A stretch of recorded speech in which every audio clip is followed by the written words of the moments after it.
Get into it. Coach Colin here. I think what we're seeing with Joe Biden and the visceral reaction that the left is having to him not dropping out of the race is the ultimate form of the left eats their own. I don't know if you've ever heard that expression, but it just has to do with, the left just goes so far left, and if you're not dyeing your hair blue and coming on for the ride, well, then you're left in Nazi land and you're just a Nazi.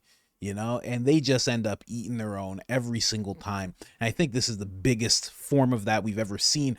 Right now, Joe Biden has gone on this unhinged rant on MSNBC with, of course, Joe Scarborough. Who else to facilitate such nonsense other than Joe Scarborough? And then gets called out by CNN, Jake Tapper. I don't know what's going on right now, guys. I thought they get their talking points all from the same places behind the scenes. But now it's like, I can't tell who's going rogue. Is it MSNBC going rogue for backing Joe Biden? Or is it CNN for going at Joe Biden? I don't know. I'm going to show you this clip. Then I'm going to show you Trump's response to what he thinks, or who he thinks the actual nominee is going to be, because he doesn't know that it's going to be Joe Biden, but he has some things to say. And then also I'm going to show you something that he recently posted on Truth Social, where he is almost giving Joe Biden some, I think, sarcastic words of encouragement to stay in the race. And then I'm going to show you a little bit more of this unhinged rant that Joe Biden was on. Let's start here, though. In reality, 72% of voters say that they believe President Biden is too old. That's according to CNN's most recent polling. Voters have been saying this for quite a long time. The reality is that the Democratic elites are mostly late to acknowledge these age and ability issues compared to the rest of the public. The elites have been forced to reckon with it after the debate just 11 days ago. Look at my career. I've not had many of those nights. It was a terrible night, and I really regret it happened.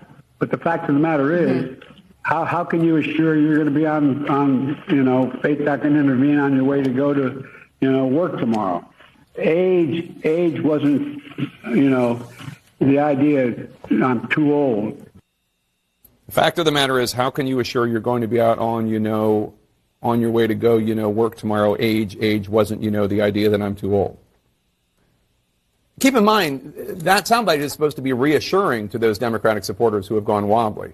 Many Democratic officials with whom I've spoken are worried that President Biden and his family and his inner circle appear to be in complete denial, not just about whatever might be wrong with him, but the state of his candidacy right now. More people need to do this. Reading what Joe Biden said. Reading his words is absolutely wild. This is the first time CNN has made me laugh unironically. The fact of the matter is, how can you assure you're going to be out on your way to go, work tomorrow? Age wasn't, the idea that I'm too old. Keep in mind, that soundbite is supposed to be reassuring to those Democratic supporters who have gone wobbly. That's crazy. Oh my gosh. What's going on at CNN? What I'm really hoping for, and I don't think this is the case. I think they're almost trying to save face in terms of credibility, CNN, because they just went off the deep end when they were attacking Joe Rogan, and they got proved wrong so massively to the point where Joe Rogan was thinking about suing CNN for everything that they said. I think what I'm hoping is there are more people like this gentleman, like Tucker Carlson, who have this moment where they're like, I'm going to say whatever I want. I hope that's what's going on with Jake Tapper, but I doubt it. I doubt it, really. You know what? I'm just going to jump right over. I was going to play this last, but let's play a little bit more of this unhinged rant that Biden went into. This is him sitting with Joe Scarborough on MSNBC. Let's hear it. Look, we won those. So, Joe, it wasn't just that it didn't happen. I was predicting beforehand it would not happen because I've got a pretty good political instinct and eye. And here's the deal. It's not going to happen here this time around. The American public is not going to move away from me as an average voter. And again, I'm here for two reasons, pal. One, to rebuild the economy for hardworking middle-class people, give everybody a shot. Just a straight shot. Everybody gets a fair chance, number one. Number two, remember all this talk about how I don't have the black support? Come on, give me a break. Come with me. Watch. I'm getting so frustrated by the elites. Now, I'm not talking about you guys, but about the elites in the party who they know so much more. But if any of these guys don't think I should run against me, go ahead, announce the president. Challenge me at the convention.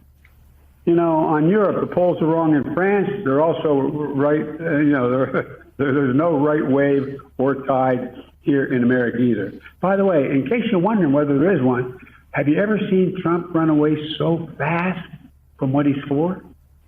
You know he's going to do it anyway, but he's such a liar. This guy everybody knows what they're planning to do. And now he's saying, no.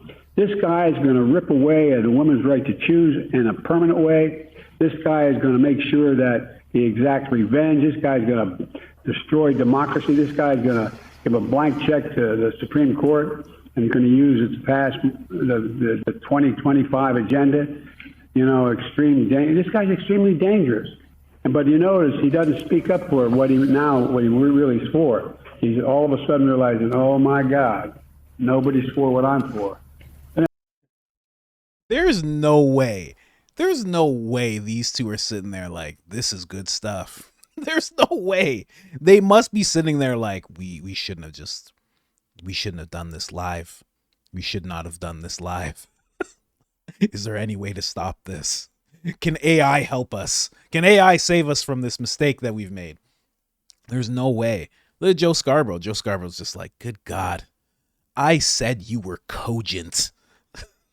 I said that this is the best Biden ever. He said this is the best Biden ever. He's listening to, oh, you ever seen Trump run away so fast? I mean, now he's like, oh.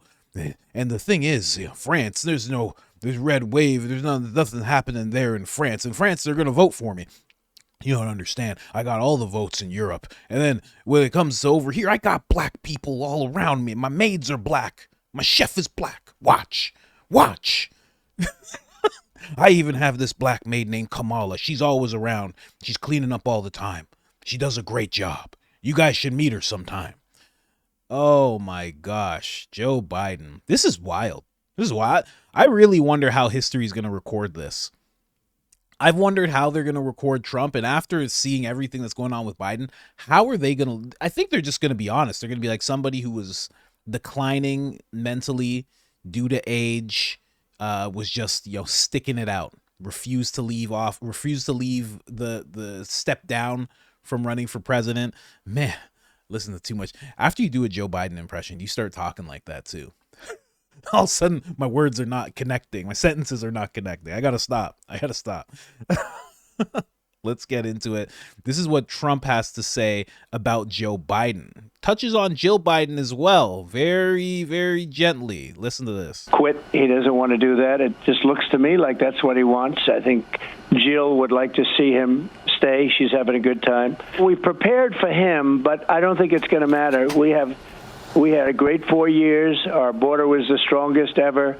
Our economy pre-COVID was incredible, the best ever. Took out the worst terrorists in the world and defeated ISIS. That was a big thing. I was told it would take 5 years, and it took us a couple of months. We're heading into World War III, in my opinion, with this man semi-running things, because he's not running things. What do you make of all the talk that if Biden steps aside or is pushed out, that it would be Vice President Harris? I think that it will be her. I think they are very concerned about the vote if it's not her. They are very, very, they're gun shy. They don't want to do it any other way. I've actually come to believe that's what they're going to do. I think she's an ineffective person.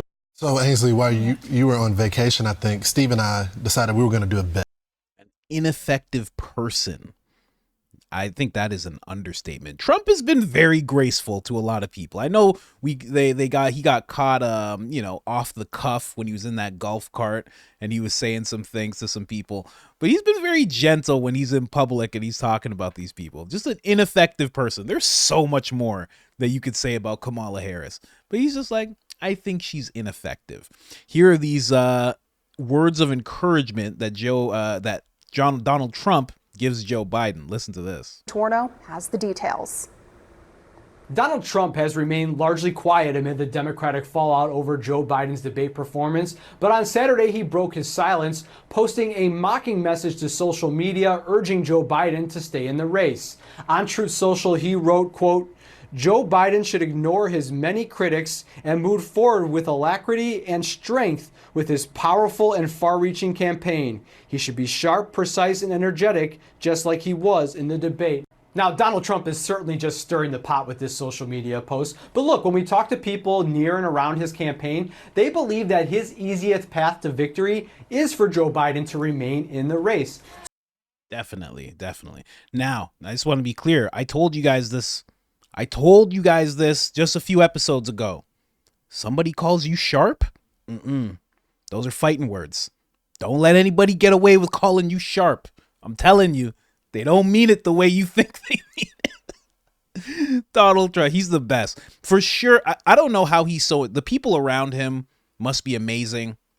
I think he's handling his own social media. He really does seem like it because the things he says, a social media marketer would probably advise against a lot of the things that he says. But the fact that he knows to say he should be sharp, that's a direct jab at that compilation that's been going crazy on social media with all of these political talking heads calling Biden sharp throughout the years as he was declining. I don't know how he picks up on the things so quickly, but that's just so funny. Now, I just wanted to show you guys that. What do you guys think about CNN calling out Biden? Like, what's going on there? Is this just, in my mind, as fun as it is to see, I just think maybe it's a deep state thing where it's like, you need to step down. And if you're not going to, we're going to have this massive media outlet just keep on pushing polls that show that you're not acceptable. We're going to keep on analyzing the phone calls you do, the interviews you do, the things you say until public opinion is shaped as you are not an acceptable candidate anymore. But then you see MSNBC kind of doing the opposite. But then also, if you want to go into 5D chess type of space, maybe they're giving him an outlet to speak so people can actually hear him speak. You know what I mean? Maybe that's it. I do not. This is getting bad for Biden. This is getting very, very bad. Congratulations to Donald Trump on winning the presidency, because I don't see it going any other way. I'm going to be honest with you. I don't care who it is that they're going to bring in front of Trump. Trump already won. That's it.